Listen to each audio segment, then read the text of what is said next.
Welcome back to From Being to Business, the channel that takes you through the step-by-step processes of turning your business ideas into reality.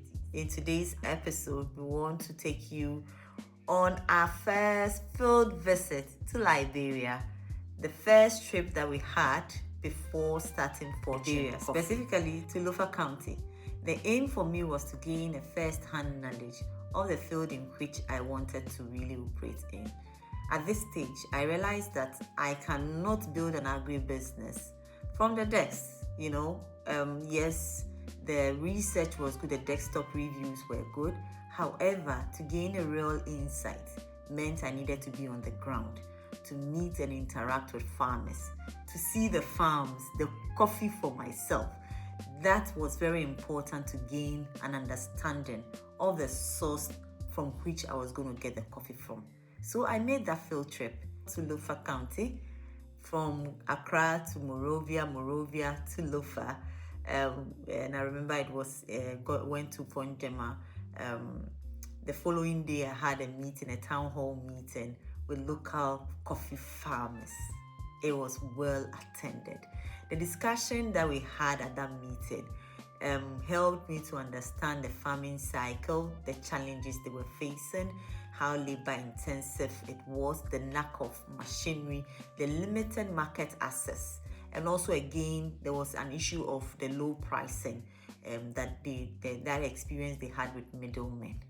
And one thing I noticed also at that meeting was the role women were playing in coffee farming. There were a lot of women who were present at that meeting. I mean, if I'm not mistaken, they constitute more than 50% of the people who were present. That interaction gave me a lot of insight.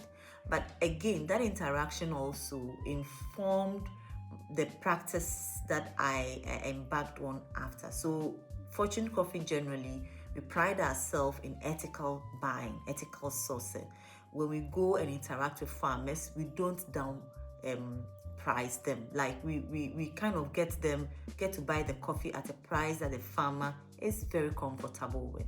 Beyond meeting the coffee farmers, I also paid a visit to the coffee farm.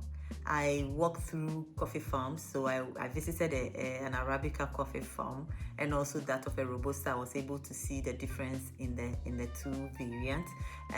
It helped me to see at first hand what goes into the cup of coffee that we offer, right?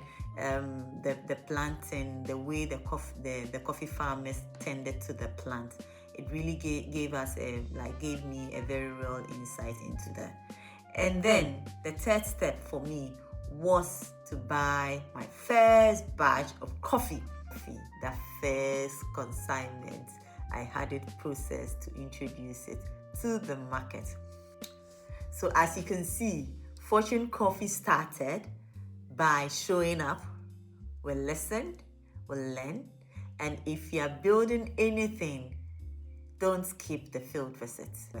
It's a critical part of the step in starting your business. So if you like the content of today's episode, don't forget to give us a thumbs up and don't forget to subscribe and join us as we continue to build Fortune Coffee step by step. Thank you so much for watching. Until the next time, it's bye.